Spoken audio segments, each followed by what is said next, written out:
Hey, what's up, guys? I'm Angelo Furmato. Welcome to the first edition of Sports Talk AF. I'm here with my co-host, Pete Furmato. And we're going to be doing a rundown of the 2020 NFL mock draft. Now, keep in mind that this is the first time that the NFL is doing a virtual mock draft, so there might be some action outside of the actual picks, some hackers out there, some crazy people, so we don't know what we're going to get, but what we do know is what we're going to get with that number one pick, and we're going to start right there. Bengals on the clock. Who do you got them taking? All right, so I think this is pretty obvious. The consensus number one pick, always been Joe Burrow ever since the year finished. Great performance in the national championship. Not to mention just a huge year, incredible. And exceeded expectations. Tripled Tua's Wonderlic score also. So yes. That can't really hurt his stock too much. Yes. All right, so let's not spend too much time on that one then. Number two, Skins. Also, kind of the common consensus who they're going to go with here. But let's get your take on it. Who do you have them taking? So for the number two pick, I have the Redskins taking Chase Young. Ron Rivera is more of a defensive guy. I think they're going to want to solidify that D-line. Very solid, but I think they're going to want to put a little more on that, and that can be a force to be reckoned with. But they need a lot of pieces. They're the Redskins. Not a great year. Probably one of the worst. We'll see how Haskins does next year. Dude, that's anyway, saying a lot. Redskins are always bad. Let's get right into three. Yeah, number three pick, Lions, and why. This is the first one that I see you having that are different from a lot of other mock drafts. So please explain this one. Yes, so I think the Lions can go a lot of directions here. They just lost Snacks, so I'm going to have them taking Derek Brown from Auburn. However, they could go with Okudah from Ohio State because he's the consensus number one cornerback. I have heard that some teams have C.J. Henderson from Florida higher, but I think Okudah is really the number one guy for corner in this draft. However, the Lions just lost Snacks, like I said. They got to solidify that D-line. Matt Patricia's the defensive guy, comes from Belichick. I like them taking Derek Brown here. All right, so number four, we have the G-Men. The arch nemesis of my favorite team. Well, not really. It would be the Patriots. But the Giants.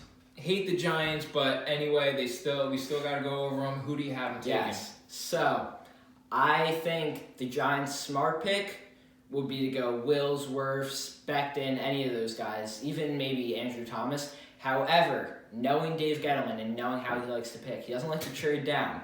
And I have heard reports that the Giants like Isaiah Simmons for 4. And usually when Gettleman tips his hand, he usually does it. It's happened last year with Jones. Reports came out a few days before the draft that he was going to take him at 6. No one believed it. He took him at 6. Reports came out 2 years ago that he was going to take Barkley at 2. A lot of people thought they were going to go Darnold, took Barkley. So I'm just going to go with my gut feeling here. I think the Gettleman pick is going to be Isaiah Simmons from Clemson, kind of a hybrid linebacker safety type. And I don't know how the Giants are really going to play him, but I think he's one of the best players in this draft. And it's a good pick, but so almost like a swap of Jamal Adams, who is like a safety kind of linebacker hybrid, with safety being the primary. Hopefully Simmons isn't as thin-skinned as Adams and a pain in the ass. Because being a Jets fan, God, I want 2 first-round picks. I want Adams gone. He is so obnoxious. But anyway, we'll get to that tomorrow when we get to 11 through 21. Yes, correct. Number 5, Dolphins. Who do you have them taking? So, for the 5th pick, the Dolphins could go a lot of ways here. Tua is really what everyone has, and they could go Tua. I think they really need a quarterback. You could put a quarterback in there to learn under Fitzpatrick. You could go O-line, but remember they have 3 picks in this first round. So they could really solidify a lot of other positions as the rounds go on. Quarterback, you got to get early because you want a franchise guy. So I have the Dolphins taking Herbert, though, because I've heard a lot of things about the Dolphins like Herbert over Tua. And not that this is a huge thing, because I know Lamar Jackson scored a 13 on his Wonderlic test out of 50, and that is a god-awful score. But Tua just scored a 13. And he just won the MVP. Yes. And Tua just scored a 13, and that's really not good, especially for a quarterback. But he would be learning under Fitzpatrick, who scored like a 48. But anyway, Good point. I think the Dolphins like Herbert more. I think that's kind of their guy. They're just trying to smoke screen everyone for Tua, so we'll see what happens when the draft comes. All right, so number 6, Chargers. So the Chargers, they would be ecstatic to have They would be ecstatic to have Tua in this position, and if that happens, I think you got to take Tua if you're the Chargers. A lot of people are even arguing that they would take Tua over Burrow, which I think is a bit crazy, but also you have to address the possible injury concerns with Tua as well. So I know that there's a lot of teams out there that are kind of gun-shy on either trading up for Tua or some of these earlier picks taking Tua because of that knee injury that he had, and will he be able to recover? The Wonderlic score doesn't really help a lot, but the guy can ball, so... Exactly, that's another thing. Tua is so accurate. He kind of gives me the feel of like a Mike Vick, Drew Brees kind of hybrid type. And I will say he's not as athletic as Mike Vick. He's not as fast as Mike Vick, but he's got the ability to move out of the pocket. He's got that mobility, and he also has that crazy accuracy with a beautiful spiral. One of those Drew beautiful Brees, spirals, yeah. So I like Tua a lot here, and I like the Chargers taking him at 6. All right, so number 7 then. We'll go to the Panthers. Who do you got the Panthers taking, and why? So I think the Panthers' dream scenario would be that Derek Brown or Isaiah Simmons fall to them, and they would love that. Matt Rule, a new guy, though. I keep forgetting they have Matt Rule now. Yeah, yep. I think Matt Rule, I think he goes Okudah in this situation because Okudah is one of the best players in this draft. I think he's a top 3 player in this draft.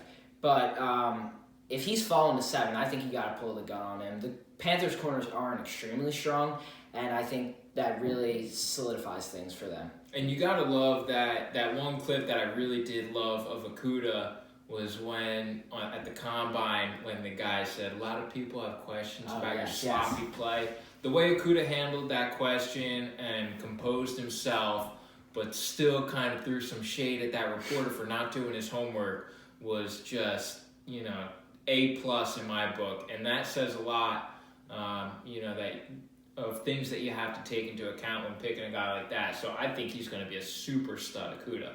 So Panthers super lucky to get him at 7. So, all right, so number 8. You were saying possible trade, but you're not too sure? I like, I don't know. I think the Cardinals are going to stick at 8, but then again, we're not doing trades in this mock draft.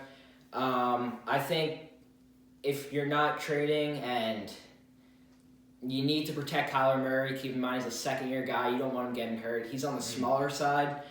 I think you got to solidify that O-line, and what better player than Tristan Wirfs in this draft from Iowa? Tristan Wirfs has all the tools. I think he has the highest ceiling out of anyone in this draft. Maybe a low floor, but a really high ceiling. And if you look at his combine, he ran in the 5.6s, 5.69, I think. I think he had a better vertical than CeeDee Lamb and Jerry Jeudy. Yeah, that's incredible. Offensive lineman. Which is wow. He can go guard, he can go tackle. You could really put him anywhere. He's just that type of athletic. I think he's going to be the first lineman off the board, and I think the Cardinals will be lucky to have Wirfs. And Cardinals are going to be super interesting to watch now because now they got DeAndre Hopkins, they got Fitz. So, Kyler Murray coming into his second year, I think solidifying that line, like you said, is just going to, really kind of set them over the top. So they'll be an interesting team to watch. You don't want your franchise quarterback getting hurt, and you got to protect him. All right, so number 9. So for number 9, I have the Jags taking Jedrick Wills from Alabama. Now, I think he has the highest floor to start out with. He was just an absolute force to be reckoned with at Alabama. Beast on running, pass plays. He can do it all, Jedrick Wills. And I think he's the best true left tackle in this draft. So I think the Jags, if you want to get protection for Minshew, it's a big question mark because I don't even know if they're going to stick with Minshew. Second-year guy drafted in the 5th round. So it's a big if, but I think you give him a chance. He had a very good performance last year. So just give him some help. Put Wills on left tackle, protect his blind side. And he's another guy, too, another young guy with a lot of wide receiving talent.